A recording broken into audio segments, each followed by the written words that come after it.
Hello and welcome to Wake and Jake. We're going through all 30 teams in 30 minutes. We did that once before this year, and the people kind of liked it. So that's a good way to chew through because baseball's hot, maybe too hot. Dog day season, especially in New York City right now. My goodness. It's bad for the Yanks. It might be worse for the Mets. We'll see. And, yeah, I don't know if this is an optimistic spin thing I keep telling myself, but the storylines are going to change. I go back to earlier this year when the Mets were dominant. We had debates on Talking Baseball, like what should they add at the deadline? Should it just be relievers or starters or a bat? We're rolling, and now they're not rolling to the fact that I think they're 8 games up. The Mets are 8 games above 500, which is the lowest they've been since 420. Blaze it, baby. And remember that when we get to the Diamondbacks in a second. I think we'll kind of put a fake/real 30 on the clock.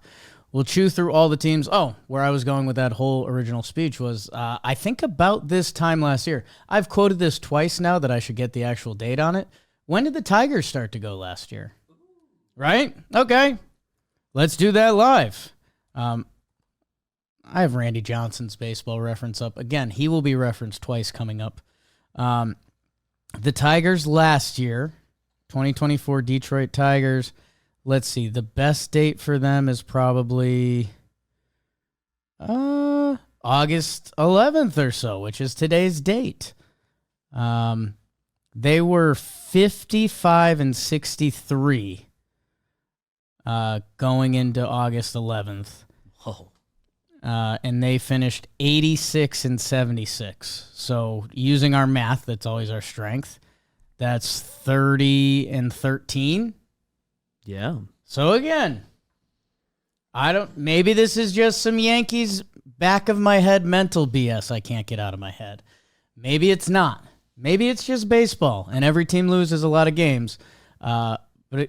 We've seen a lot of teams have good stretches and bad stretches. The Guardians are back. They had an awful, awful stretch. That in the next month and a half, a couple narratives are going to change again.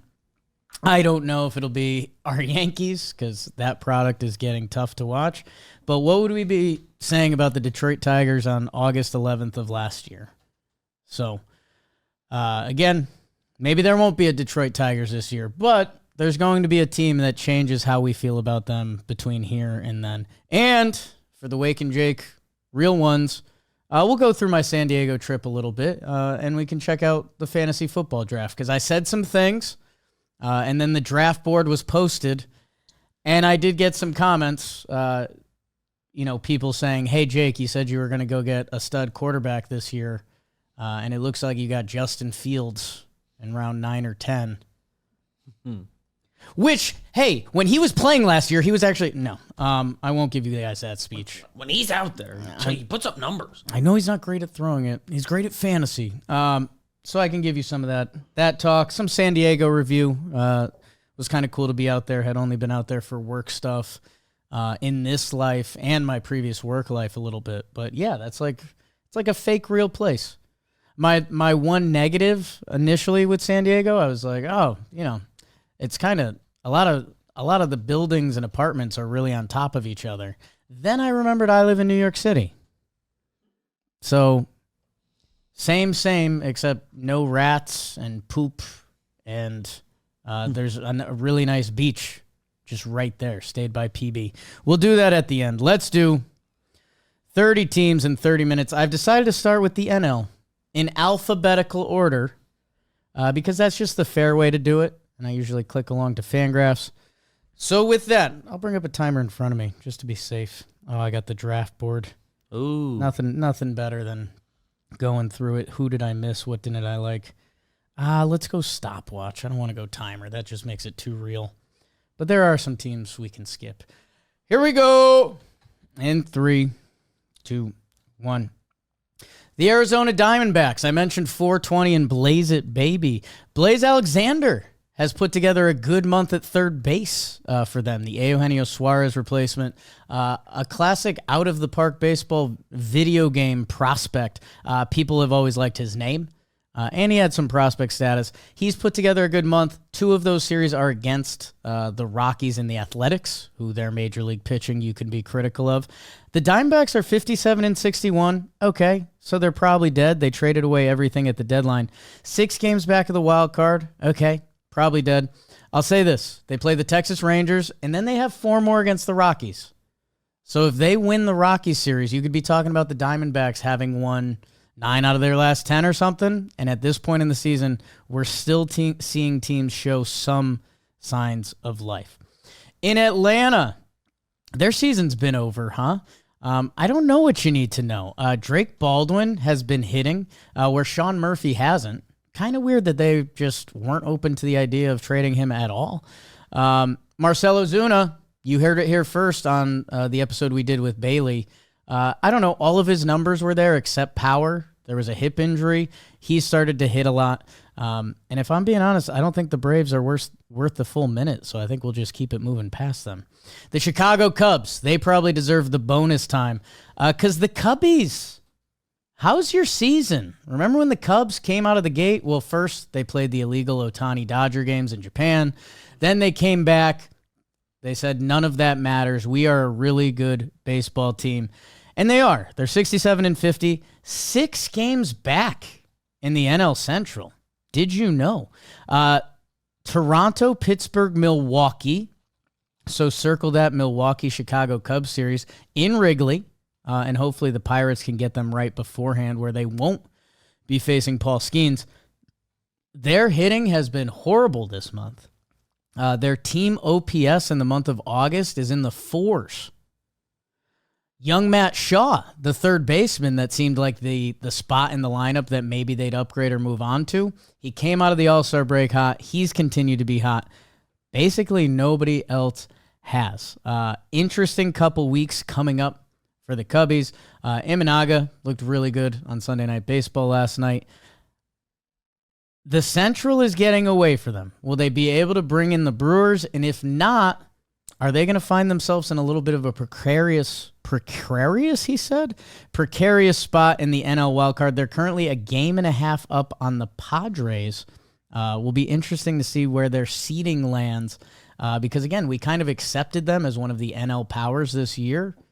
Things have changed just a little bit. Cincinnati, the NL's kind of, I don't want to say only dark horse right now.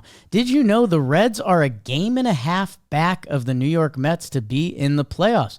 The Reds have a lot of pitching. Hunter Green comes back this week, and he'll be in the mix. Young Chase Burns has struck out 10 in 4 of his last 5 starts. That 5th start was the Raceway Rain start. Chase Burns is punching tickets, and that puts him with Andrew Abbott, who has been their best pitcher this year. Andrew Abbott, Hunter Green, and then maybe Chase Burns or Nick Martinez or Zach Littell, who they traded for. They have real pitching depth. They need offensive production besides from Ellie De La Cruz, who was actually just in a little funk. Noelvi Marte hit a moonshot the other day. Can he tap into his prospect form? Miguel Andujar turned on one the other days. And just as a Yankees fan, that'll always do something for us because he was fun when he was fun. Will the Reds actually get in the mix? Can they catch the Cubs? 6 games back, I don't think so. Colorado, we were just getting overtime. Now I don't think we have to. Colorado. 37.5 games back of first place. They are 30-87.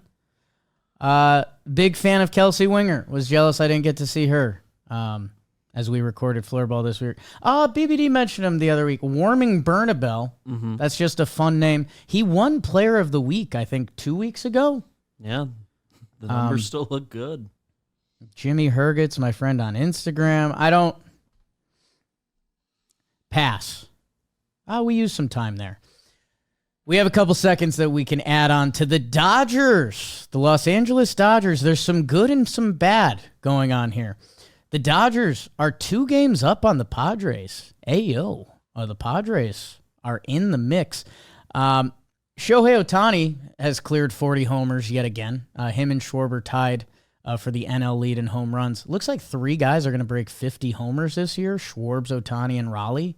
If Judge or Suarez gets hot again, I don't know. There will be some sort of Jolly Olive type bullshit stat about it. Anyways, Max Muncy is back for them. Mookie Betts has put together a good stretch of baseball, which would obviously change the tenor of that team. Blake Snell is back, and he struck out 10 people in 5 innings. Tyler Glasnow, since he's been back off the IL, has been really strong, although he hasn't gotten a win, so we would judge him a much harder 25 years ago. That Dodgers rotation that was hurting, it's Snell, Glasnow, Yamamoto, Emmett Sheehan, nice, Shohei Ohtani, and Clayton Kershaw. They're getting back. Their bullpen is just kind of busted right now. Blake Trinan is getting rocked. Vesia got rocked at the end of yesterday's game. They're going to need help down there soon. If I was slightly better prepared, I would have had more on their bullpen injury report. Or they're going to have to kick one of those starters to the pen or something because they are getting nothing down there. Interesting couple weeks coming up for Dodgers Padres, who they play this weekend. Wow. Tune in. The Miami Marlins, America's team, they're 57-61. So if I'm going to give the Diamondbacks a Hail Mary shot to get back in the mix, although the Diamondbacks just won 3 and the Marlins lost 3 after their hot stretch. They finally lost some baseball games. They head on the road to Cleveland and Boston. They are fun. Hey, here's what I'll tell you. Jacob Marcy, not one of the biggest prospects. He's a big-time on-base guy in the minor leagues. We got to see his debut with the Yankees. He had 3 walks in his debut. If you actually think about it, that is pretty impressive because guys just want to swing out of their shoes. It's your debut. Good day at the office. And he had a huge weekend, and he's just continued it. That I don't know what it means, but if you play fantasy or something, Edward Cabrera, also another massive start. Yeah. Put that in your pipe and smoke it. Do you know how they got Jacob Marcy? Trade for? Luis Ariz. Aha. Milwaukee, the Brew Crew, the best team in baseball, 73-44, and it's not even close right now. They've got like a 3-4 game lead on all of the best teams in baseball. Isaac Collins just hit a walk-off for them. He's listed at 5'8", nice. He was a Rule 5 minor league draft player, which you don't hear a lot about that. He has been going nuts for them. His career OPS is in the 8s. The whole team just seems to be contributing. William Contreras, that's probably what I should emphasize. Do you remember William Contreras finished 5th in MVP last year? Most valuable player in the NL, 5th. He hasn't been a big part of this Brewers storyline this year. He is starting to go nuts. They're going to get Mizorowski back soon. They're without Chiriot right now. They just keep winning games. McGill and Uribe have been nasty in the back end of their team. They do everything. Blake Perkins is throwing people out at home to win games. They do everything. There's a reason they're the best team in baseball.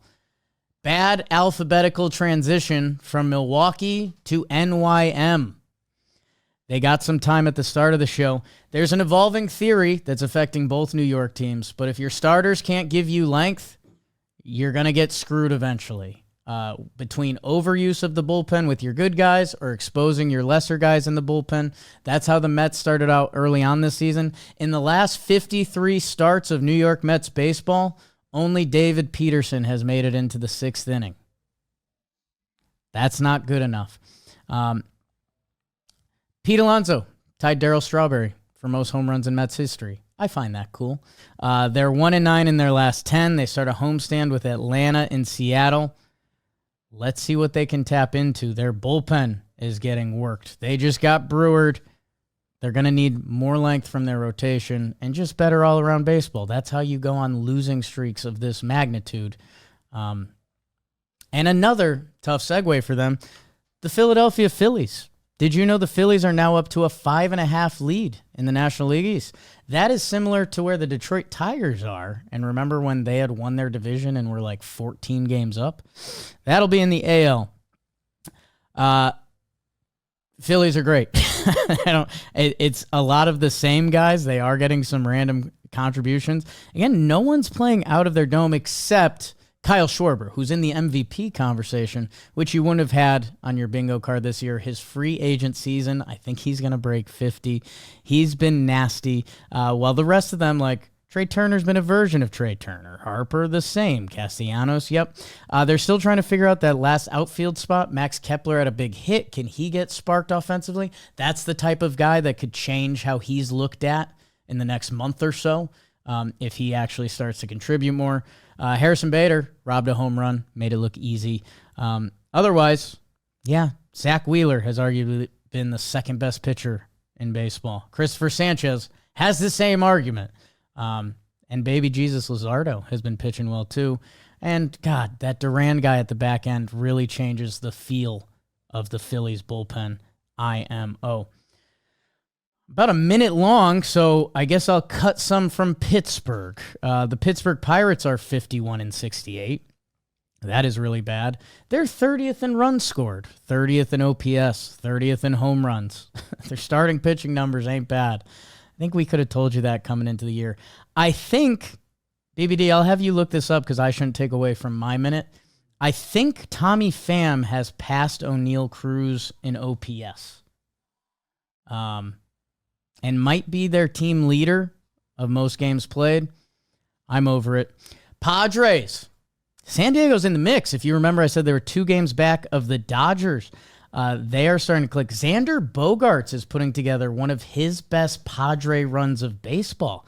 A guy that we kind of, I don't want to say ruled out, but Padre fans kind of never saw Bogey be Bogey. He's been playing much better baseball. Ramon Laureano with a game-winning hit the other day. Nice Baltimore chop to get over third base. It's the first time this season that Pivetta, King, Cease, and Darvish have all been active together. Did you know? Nestor Cortez in that rotation right now. Wow. And the bullpen looks gross. So San Diego, who had more trade rumors than World Series thoughts this year, we might have to change how that feels. A team on the opposite, the San Francisco Giants. They're heading the wrong way. They are 500. They are 59-59. It's kind of do or die season, like I talked about with the Detroit Tigers. They did hit the go button, but the go button we're talking about right now is like a 30-13. You really have to go. They do have 2 series with the Padres coming up, so maybe that's it. Drew Gilbert, who they got in the trade with the Mets, made a nice catch. Does that do something for you? Justin Verlander, 3,500 career strikeouts. Does that do something for you? And Kai-Wei Tang is in their rotation now. So that's nice. The St. Louis Cardinals, as we head towards the end of the National League, they're still in the mix-ish. They're 60-59, if I'm going to give those teams Hail Mary hopes. They face Colorado, so what will we be saying about St. Louis in a couple of days? After that, they get the Yankees. I don't know what to say about St. Louis. In a way, it's really good that they're a part of this season still. Thomas Saggese is one of my favorite names to say, and he plays kind of a fun brand of baseball. Sonny Gray's really good. I think of all starting pitchers, when he pitches on that team's day, they have the best record of any starting pitcher on any team. So that was a really poorly stated fun fact, but they're still all around it. Your last National League team, the Washington Nationals. I don't know what to tell you. C.J. Abrams, they just beat the Giants. C.J. Abrams hit a very pretty home run off the foul pole that would have went in the drink, which I was like, maybe that's the only time you wouldn't want to hit the foul pole. If you're going to hit it into the water in San Francisco, that feels like the one time you wouldn't want that. James Wood is leading off. If you're still stuck in old baseball and your 5'8" second baseman should leave off, how about your 6'7" freak show? I guess let's see if that Nathaniel Lowe's having a bad season. I feel bad for him. Mackenzie Gore had his first big strikeout game, 10+ since April, when that's what he was doing just to start the year. I think we'll call it halftime in the NL. I'll tell the people about DraftKings, BBD, and then we'll get to that Tommy Phamalytics. Today's episode is sponsored by DraftKings. Baseball fans, All-Star break gone. Trade deadline gone. It's playoff chase season, And as we get lost in it, get lost with us, with our partners at the DraftKings Sportsbook. Right now, new customers who bet just $5 get $200 in bonus bets instantly. Whether it's towering home run, strikeouts, whatever it is, you got it at DraftKings. Promo code JM Sports. JM Sports. Download the DraftKings Sportsbook app now. JM Sports, $5 on any wager, $200 in bonus bets instantly. That's promo code JM Sports only at DraftKings Sportsbook. The crown is yours. The Pittsburgh Pirates, Tommy Pham has a 707 OPS. O'Neal Cruz, 702. I think that's better than Brian Reynolds, too. Better than Reynolds. Kutch has them both beat. Horowitz, in a smaller sample, has them both beat. He's here. 726. Nick Gonzalez in a 55-game sample. So I like Nick Gonzalez. I've said that to people. Let's jump over to the Americana League as I reset the clock in 3. Alphabetically, the Athletics begin because they don't have a home still. Just a reminder. I don't know. Sevy just went on the IL. You probably know about Kurtz, Nick by this point. Shea Langoliers. Normally mispronounce his name and say Langoliers. Going to try to be better about it. He has 22 or 23 home runs on the season. He's had a really hot second half. Kind of just an underrated catcher the past few years. Hits a lot of homers. Sneaky getting better every year. Didn't have a big first half. He's going to finish strong. Dollar in the jar, called them Oakland. Their home field, I just don't know, and I need to learn more about because their offensive stats are cooked. I think they're the 6th best team in batting average, and the top 5 teams are all the best teams in baseball. Batting average, Jake? Yeah, I'm bringing back batting average. We've gone too far. My new example I'm going to start using, if you're a reliever coming out of the bullpen and you're facing 2 hitters that both have a 750 OPS, would you rather face the hitter that has a 280 batting average or the 220 batting average? Give me the 280. Give me the 220 if I'm the reliever. I can get that guy out. Anyways, that was a $1.15 on the Athletics, but it actually turned into kind of future baseball analytics. Baltimore, gotta be honest, 53 and 65, still horribly disappointing. How it got there, I'll never really know. And it just feels like every time I look at their page, there's not guys performing, and that's the secret. Their center field listed right now, BBD on Fangraphs. Ooh. Greg Allen. Wow. How do you like that? Yeah, I don't know. Gunnar is having a nice year, again, where he set the bar for himself is different.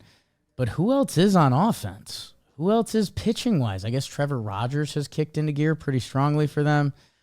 A weird loss year in Baltimore, and their offseason questions are going to be exciting. Boston, the Roman Empire has begun. Roman Anthony gets his, I'll say, team-friendly potentially extension, similar to Corbin Carroll or some of the other young guys, that now has him, Rafaela, locked up for a while. Bayo, they signed Crochet. Boston has their core signed, and they are starting to win baseball to the fact that they are 2.5 games up on the Yankees. They're 4 games back of the Toronto Blue Jays. Their offense is 4th in runs scored, and it just seems like they have a lot of guys that can contribute on any single day. Do not bring your lefty against the Red Sox because Romy Gonzalez and Rob Refsnyder will rock them. Giolito went on a hot stretch. I think he's slowed down a little bit. And Aroldis Chapman, I say it every time he gets brought up. Go through best lefty relievers in baseball. I don't know if after Josh Hader you get further. He's still kind of that guy. And Boston is winning games, and they smell blood in the water in the AL East. The Chicago White Sox, not as much blood in the water when you're 43 and 75. Colson Montgomery. Big-time real prospect. He hit one of the furthest home runs I've ever seen at the White Sox Stadium, so that's nice. And, hey, if you're going to lose, you might as well see 25-year-old Lennon Sosa, and you might as well see 23-year-old Colson Montgomery, Edgar Caro, Kyle Teal, options at catcher. I don't have much for you. 43 and 75 still so bad. My God. What isn't as bad as it once was? The Cleveland Guardians. Did you know they're 6 games back of the Detroit Tigers in the Central? They are a half game back of the New York Yankees for the final wild card spot. They've called up this dude, CJ Kayfus, who I believe is a cousin of a girl I went to high school with. So I think we're CJ Kayfus fans. Nice. Cross that bridge when we get there. Per usual, when it comes to the Guard Dogs, their offense that ranks 26th in runs, 27th in OPS, 30th in average. It comes from everything else. Jose Ramirez is having his year. Like I mentioned, Manzardo has picked it up of late. Kayfus getting thrown into it. Gavin Williams, it feels like his breakout is real. He's a guy that's always had the size, the talent that people thought he might break out. That turned into a no-hitter that almost went the whole way. Their bullpen has turned it up of late. Enright, Sobrowski, Festa, absolutely. That's losing 2 pitchers via gambling. And I just know bullpen depth, and we talked a little Cleveland bullpen when we did fake trades with Bailey. They optioned Tim Herron to the minors, which, okay, hey, bullpens, things can happen fast. The Yankees would kill for Tim Herron. A lot of teams would. Cleveland has depth in some different places than your organization, and it might start working for them. It kind of already is. And part of that, alphabetically, the Detroit Tigers, who I mentioned are 6 games up, which, hey, if I told Tiger fans you'd be 6 games up come August 11th, you'd say that's good. If I told you, that's cut more than in half than where your lead was, you wouldn't like that. Kerry Carpenter's back and hitting baseballs a far way. That helps. They're playing the White Sox in Minnesota this week, so maybe that's sometimes you just need some get-right sauce. Skubal, it's probably the argument for best pitcher in baseball. And Kyle Finnegan, who was traded for and every year feels super available, he's kind of their closer. So do what you want with that. Our guy Tommy Kahnle hit a rough patch there for a while, which I hate that for him and me. Yeah, the Detroit Tigers, when they're winning a lot of baseball games and you're like, ooh, I like how all this comes together. When they're not, you do look around and you're like, Wensiel Perez 5th? Let's see the next steps for them. I still like them. I placed a bet on them to win the World Series at the DraftKings Sportsbook. Houston, H-Town, Funky Town, city where the top drops, city where the purple drinks, city where Kelsey Winger sings that song. They just beat the Yankees. They are first in the AL West by half a game. Hello, Mariners. They're good. Jeremy Pena is back for them. The left side of their infield is now Pena and Correa with that Altuve guy. DHing. A little second base here and there, but DHing. They're so right-handed, still freaks me out a little bit, that I feel like they can have a good matchup or a horrible matchup. Like if they played the Yankees in the playoffs, which is currently what it's lined up to be. Max Fried and Carlos Rodon going against all these righties. That would be a bad recipe for the Yankees. Everything's a bad recipe for them right now. Christian Javier comes back for them. Remember when Jolly would pick him to win the Cy Young and stuff? So let's see what that turns into, because right now, Framber and Hunter Brown, one of the better 1-2 punches, and their bullpen has been fantastic this year. Yordan with a decent update. Let me know when he's in the lineup, because we've had a lot of Yordan had a decent update.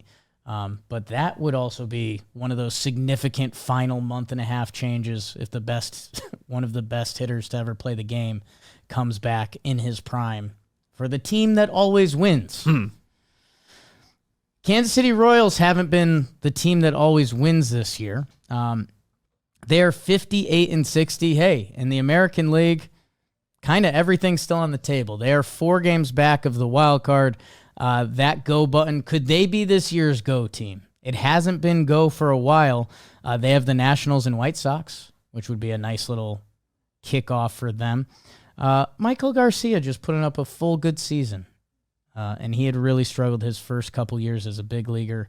What else do you need to know? I don't know. They've been very, is malign the word? Kind of. Ryan, end of their rotation right now, Noah Cameron, Ryan Bergert from the Padres in the trade, and then Bailey Falter. So I don't know. You don't see half a rotation change that quickly, but that's what's going on. Noah Cameron's been around. I know. I don't know. I'd love if Kansas City got in the mix. Would I, Yankee fan Jake? I don't know. I do like Kansas City and mostly Vinny Pasquantino. The Angels, I guess, did they get included? They're 56 and 62. They added at the deadline. Not sure what that's about. Joe Adell's wild to me. Watched him homer live over the weekend, and it's just like, yeah, he does that. And that's great. Kenley Jansen, I want to say he's 20 for 20 in his last save opportunities, or his last 20 outings have been clean. I believe he got a Reliever of the Month award. We love that. That's good. Came by the office last month. Really big, really nice guy. So do whatever you need to do with that. Halos, we'll see you when we see you. Oh, they have a new short king on their team. Gustavo Campero. Yeah, 5'6", 183. Not too far off, Gustavo. Have you seen where they got him? I have not. The New York Yankees. Okay, nice. Minor league phase of the Rule 5 draft. Big ep for that segment. Big ep for the minor league portion of the Rule 5 draft. This brings us to the Minnesota Twins. The Minnesota Twins sold pretty hard at the deadline, 56 and 61, but they've got a little bit of the good sauce. Luke Keeschel, 23-year-old Minnesota, around a top 50 prospect for them. One of the guys they wanted to open up playing time for. He has been balling out, including a walk-off homer the other day. It is kind of fun. There's a bunch of, young 20-year-old dudes on the field. They've had a couple wins. Ryan Fitzgerald, not 31, but getting one of his first opportunities to play. And the boys are just bopping. It looks like the definition of we traded away and we shouldn't win games, but let's have fun out there. They're doing that a little bit. The ultimate test will be against the Yankees, these next 3 games.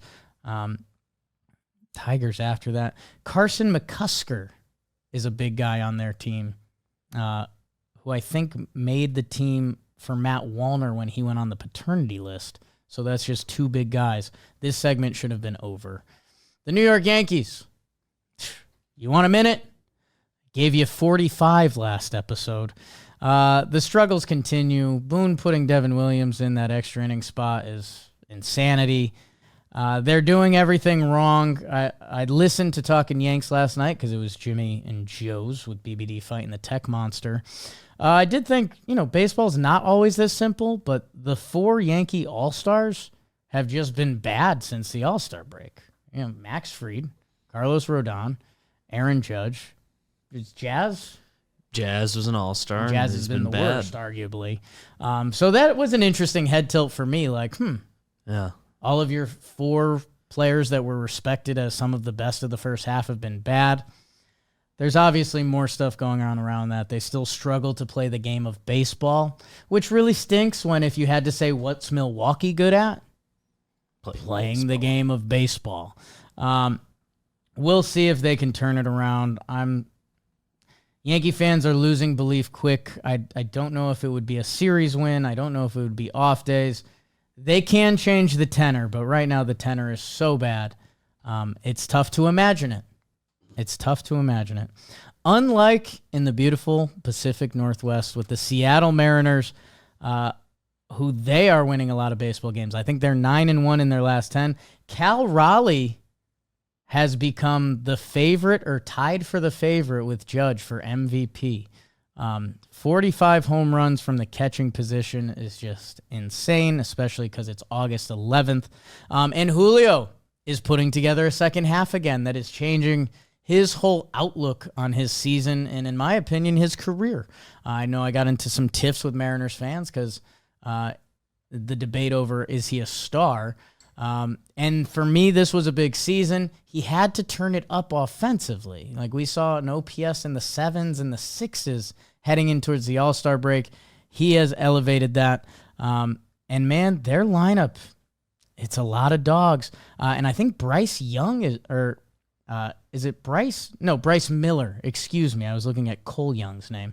Bryce Miller is rehabbing, and that would be the first time that they would have their big five in the rotation this year. Also, Brian Wu, 6 innings in every game. Every game he's pitched, 6 innings. The Yankees and Mets cannot get that. That's something that's very important to the team because you're literally saving one bullpen arm a game potentially, if not multiple. There's a ripple effect to that throughout the season and throughout winning streaks.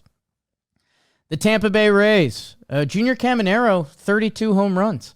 Once you get after all the big boys of baseball that I mentioned, Cal Raleigh, Shohei, Schwarber, Judge, Eugenio, I believe next on the list is 22-year-old Junior Caminero with 32 home runs. On pace for 40, a guy that we were told was going to be a star.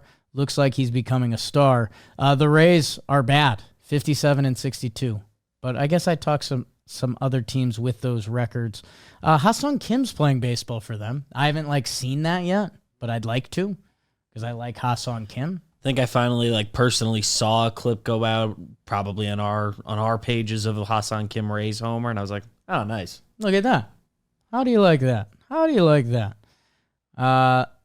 Could they be this year's Detroit Tigers? They've been losing a lot of games. The Texas Rangers continue to torture me for some reason after they get swept in another series over the weekend. And I get tortured because they're the first in starting pitching ERA and WHIP, fourth in bullpen ERA and WHIP, 28th in batting average, on base, and OPS. It just has never checked out, and we are getting to fight or flight time with them. And it's kind of time for flight from everything I've seen. Could they be the Tigers? I've unfortunately believed in them all year that I can't write them off. And the last team, the best team in the American League, the Toronto Blue Jays. You've got to be kidding me. The season where, was Vladdy going to be the big deadline piece? Were they going to lose him? What is this team?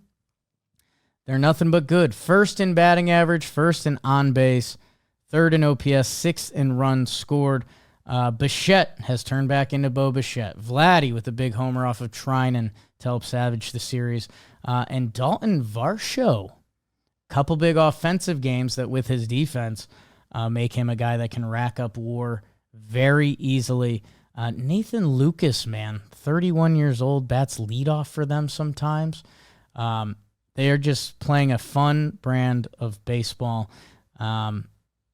Mason Fluharty throws kind of funky. Got a nice save for them. Bailed them out of that final game as he got Ohtani. They're good. And so are you guys. That was our version of a 30 and 30. You could talk, I could talk, you could talk, we could talk all day about a lot of these teams. But there's a little mini recap to get us into the dog days of August. Excited to just see the next steps of the season. Excited as the playoff picture gets closer and closer. What mediocre team can win us over more? Or which one of these contenders that are really struggling? Detroit, the Yankees, the Mets. Who is going to flip it the other way? That NL West gets really exciting for me too, because I think Padres fever might be coming again, especially if they catch the Dodgers, the mighty super team of the Dodgers. That'll be fun. Okay, let's do a little San Diego and the fantasy football draft, because there were some fair critiques on social media, which you don't often say that anymore. So for those that have no idea, every year I do an annual fantasy football draft. We've agreed on year 9 of the full draft trip. The league predates me a little bit, and I think there was a group of guys that did their own thing for the draft, what would have been year 10. So I believe this was year 9, and every year the winner gets to choose where we go. Things were pretty tight at first, I guess slightly financially, definitely for myself. And guys were having kids and stuff, that there was a couple years that most of them live in the Midwest that it was okay, we're doing OKC this year. Dallas, Denver.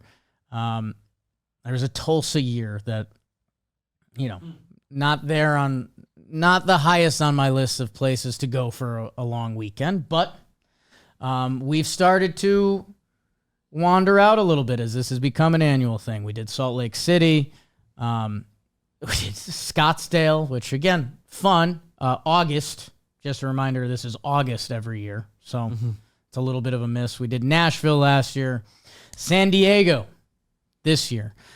Flew in, probably should have flown in the night before, but I knew it was going to be close with talking Yanks, so I didn't. And yeah, all the flights were kind of brutal, so I used points with Southwest, which was fine. But the flight got delayed, had to connect, not fun, so I got delayed on the first round of golf. Got to the course a little late. I was brewing at first because there was a little bit of like, could I make it on time? It became clear I wasn't going to make it on time. And then I was like not happy for a second. And then it's just you have to do mental gymnastics on yourself. I'm still going golfing in San Diego. That's fine. What's the real difference for me if I show up on the second hole or the sixth hole? Nothing. Nothing matters. And you'll see a little more why in a second, but I show up Canyon Creek, Canyon Steel, something like that. Nice course. Get there, link up with the boys. Everyone's excited. As we've gotten older, especially that travel day, arrival day, drinks aren't flowing too much on the course. And you still got a lot to do. We got to go check into the Airbnbs and stuff like that. So we play the round of golf, go check into the Airbnb. We walk around. We stayed by PB, Pacific Beach. They call it PB, the locals, and everyone. So we got in. There had been a lot of talk of tacos because that's something that San Diego is known for. Went to a taco spot, ate tacos. It's hitting 8:30 p.m. People are getting sleepy. I mean, my travel day, I posted on my Instagram. It's a weird thing I do, but I really like to get a workout in before I travel. But if you're taking a 6:40 a.m. flight, you start doing the travel math on that, and you got to wake up really early. It's one of the least mature things I have. I really struggle to pack the night before a trip. I just can't mentally do it. So, I used to do this shit in high school. Sorry, pardon my French. Like if I had to write a paper, like instead of being like, hey, it's 8 p.m., write this paper, I would rather go to bed earlier and set an alarm for like 2 a.m. and just crank it out. Did a few of those. And I would. Used to be a staple of our fantasy baseball league. Usually post some silly things in there. But yeah, I don't know if it's an ADD thing or if I just need like a clock to like kind of crunch up against. But yeah, like I did laundry the night before and then it was like, okay, so just pack, Jake. Couldn't do it. Go to bed. Wake up super early. I want to say like a 2:30, 3. Pack, go to the gym, go to the airport. Now on California time, that's midnight. So we get out there and of course, coffee. Do I have an energy drink? No, I bought a weird energy drink I'd never seen before. It's all they had at the airport. Uptime? Oh, not familiar. Yeah, I'd never seen it before. And then I just kind of had one of those weird old guy moments where it's like, should you be putting stuff in your body you have no idea about? I ended up having it the next day. So we get tacos. We split into two houses. For one of them, I'd say is a slightly inappropriate. One of the houses is called Lame House. I'm not in Lame House, obviously. The other house, it's Wake and Jake. It's a safe place. The other house is referenced as Boner House. Just because there's guys that we like to party. I don't know. That's just good humor. Yeah, and it's how it's been, and that's just what it is. But everyone's got genuine fatigue. It's a Thursday night. We have a round of golf in the morning. Everyone's kind of giving the look around like, hey, let's just call it. So the other thing, and I did happen to agree, but I'm also a part of B House. Like guys are getting ready to go to bed. It's 8:30. I can't go to bed at 8:30. If I go to bed, even if with lack of sleep, if I go to bed at 8:30 or 9, I will wake up at 4 in the morning. I don't know if it's a body clock. I don't know what it is. So we did gather. I think there was a crew of 4 of us, 5, that we just walked around PB. We went to one bar. They served you should have known it was a trap. We got they were like a margarita bar, which you're like, okay, cool. But margaritas are code for like lots of sugar and stuff in it that all of us had half of them and we're like, I don't think I can drink this anymore. So we did that. We walked to another bar closer to the house, had one beer there. Everyone agreed we're tired. Let's save it. So we're in bed, or we back at the Airbnb 10:30. Call it. Not bad. Go to bed. Wake up the next morning. We play a golf course called Madeiras, one of my favorite courses I've ever played. Just real nice. And that day we do a 3-man best ball scramble tournament. That's just a fantastic time. Dumb boys competing. You hit a great shot. Everyone feels great. Our team, red team, we've won a couple years. Green team is kind of the dominant. They have the best golfer. Same trios every year? Foursomes, they had been scrambled up because green had gotten a little too powerful in some people's eyes, not mine. Then there's a third. They flip between gray and white. They've never won. They're at a little bit of a disadvantage. They don't really have a long ball hitter, which that can put you at a big disadvantage, which I agree. I could see a trade from green team and gray team. You guys don't care. But it was a great day. We ended up losing by a stroke, and we parred the last hole, which was a par 5 that would have tied it. And there was some debate on what our final shot should have been. Anyways, still a fantastic time. -9 with the boys, bopping. Doesn't get any better. We get back. That's beach day. We go to the beach. We stayed right by PB. I didn't realize it's right there. It's pretty nuts. It's just right there for where we stayed. We did that. We went out Friday night, bopped around a little bit. Again, we don't know any of the spots, and half of us are old now. Let me start. All of us are old now. Some of us are starting to look old. I won't point fingers. But we bopped around. I mean, big baseball town, San Diego. It's Padres only. So got a lot of love. Appreciate everyone. I got in a line to go into a bar somewhere, and the guy just turned around and he's like, Jake? He's like, I've done stuff with Coach Ballgame. And I was like, oh, attaboy. Love Coach. There's a couple dancers in the crew. There was one place with a dance floor. It was too packed. We need space to operate, being old, and just being about the dance. A lot of kids in there, a lot of younger people trying to, chase a partner. That's not what we're there for. We're there to be old and dance a little bit. We end up calling it, I'd say 1 or so. Nothing crazy. And maybe the biggest change we've done that I have to recommend for any of you that do a fantasy football draft weekend with friends or something like that, if you make a weekend or even a day out of it, we've moved the draft to the morning. So Saturday morning, wake up, coffee, breakfast burritos because we're in San Diego, and then just the draft began, 9 a.m. We did a series of events to depict the draft order. It wasn't super organized, no shots fired at this year's commish, but it involved March Madness brackets. The final event was throwing a Frisbee at the beach at a target. All of it got accumulated into how to pick you get to pick your position. I think I was the 7th. I had the 7th option, which was either looking like the 10 pick or the 5th pick. I read on my flight over, I bought a fantasy football draft magazine. It's a tradition unlike any other. It's the only time I read during the year, although I'm thinking about getting into reading. And it's just a good playing activity. That's fun. Yeah, you're going to go act on it very soon anyway. That's it. One and done. And yeah, you find out one or two things in there. So I was a little nervous because I read a few of the things I read were like the end of the first round this year is where you want to be. I don't know if that's just people being insecure about the top picks because I feel like you could do that every year. So I panicked. I did go with the 10 pick.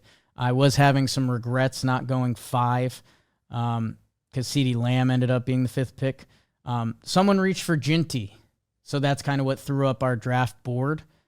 Otherwise, the 5 pick, I got a little nervous. It went Chase, Gibbs, Bijan, and then Ginty, and then Lamb. So at the 5 pick, I guess it would have been probably Lamb or McCaffrey for me. I was talking myself into McCaffrey coming into the draft because it's kind of just like get the handcuff, and if he is healthy, I don't know, you got Christian McCaffrey, who's like the best. Didn't know where I stood with Saquon this year.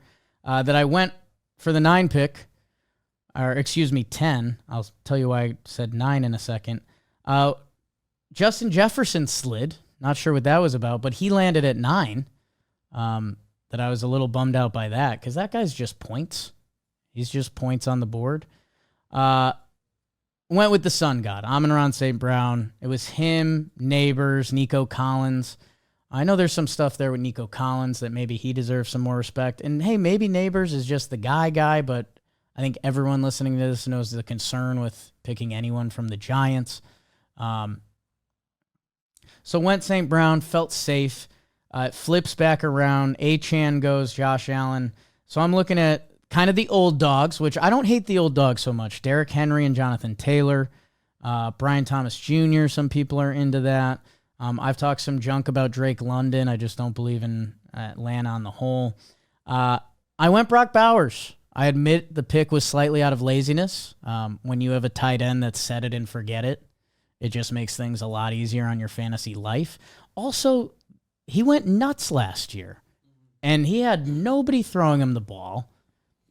The coaching staff was not well respected. That like, okay, it seems like only possibly up, and if he goes up, who knows where he lands. So, and it's not like he came out of nowhere or anything. Like when he came out, he was kind of a generational tight end. So he was like prospect, like expected to be. The knock on him was he looks like, if you see him not in football pads, he kind of looks like a yuppie. But anytime he's in football pads, that guy looks like a dog. And that's what he was last year, and his whole situation seemed to improve. And I admit there's partial laziness out of it. I was kind of mad that 5 pick that I ended up not taking, that I probably go CeeDee Lamb there. On the way back, I really talked myself into Bucky Irving. I think the Bucks have a chance to be really good offensively this year. Bucky Irving's awesome. I mean, a great guy to watch and a stud kind of fantasy-wise. Also, their offense, their wide receiver room has a shot to pop. Baker seems comfortable. That I think I would have went there. So that was my early regret in the draft. As things went on, let's see, where did I land? Kenneth Walker III. I liked Seattle and Minnesota. I take Aaron Jones on the turn. I like both those running backs with their handcuffs. Charbonnet, it feels like whenever he gets 20 carries, he has a big game.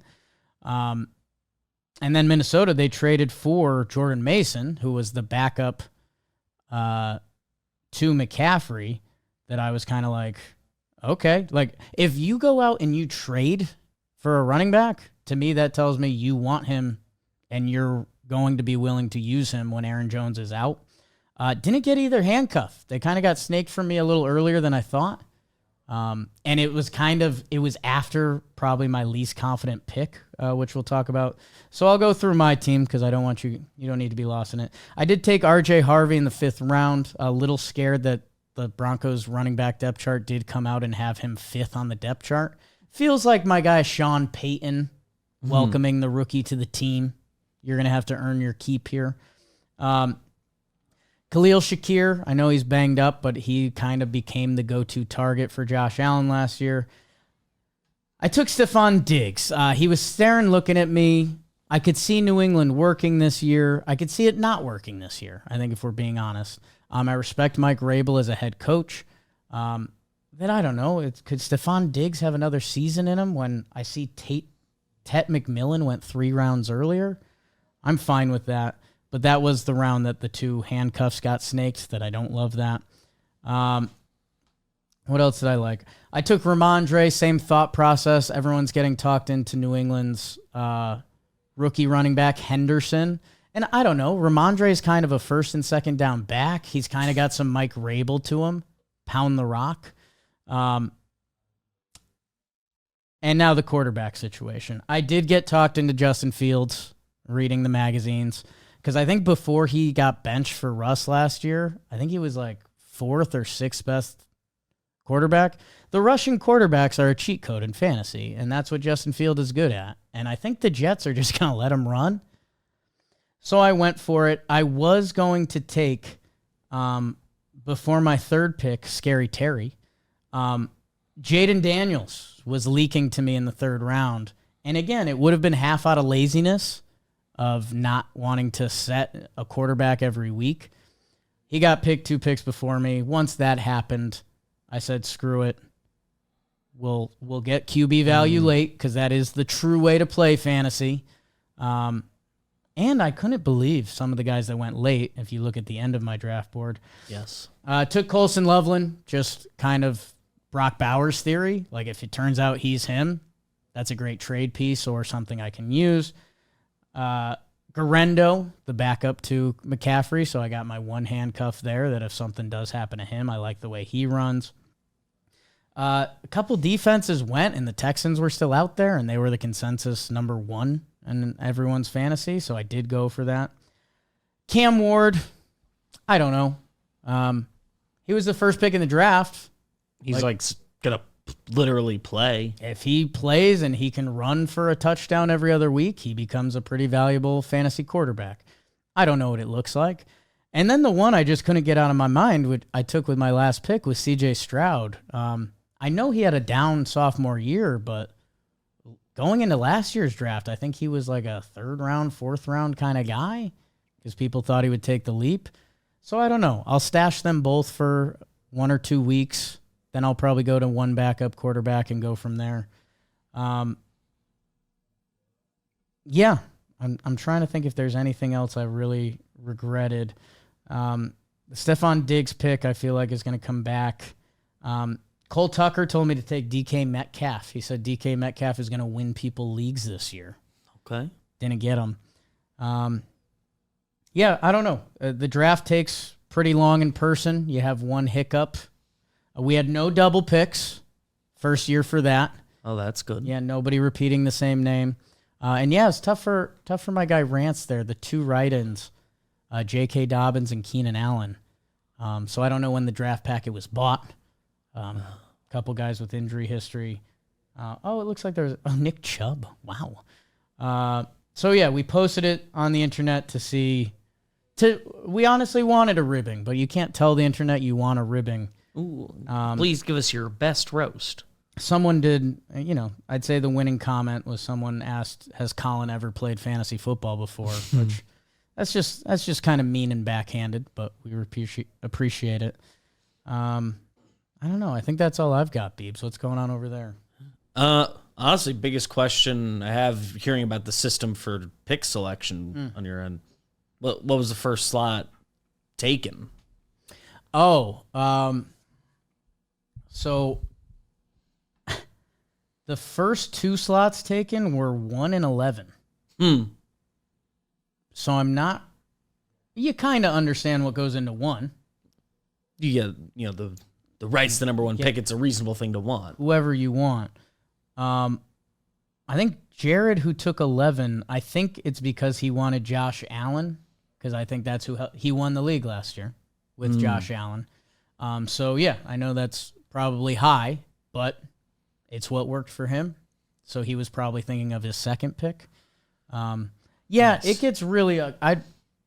It's probably like true, like game theory correct answer type stuff, but in that moment when you pick your pick, it's kind of like you're gonna feel some regrets about this. You just have no clue. Ashton Ginty goes 4 and everything's out the window. So it's the beauty of a draft. It was a beautiful weekend. There's a lot of great baseball fans and Wake and Jake fans. Got sucked in with a couple of those at a bar on Saturday. Fun town. We'll go back, hopefully. And we'll be back here Wednesday. Thank you, guys.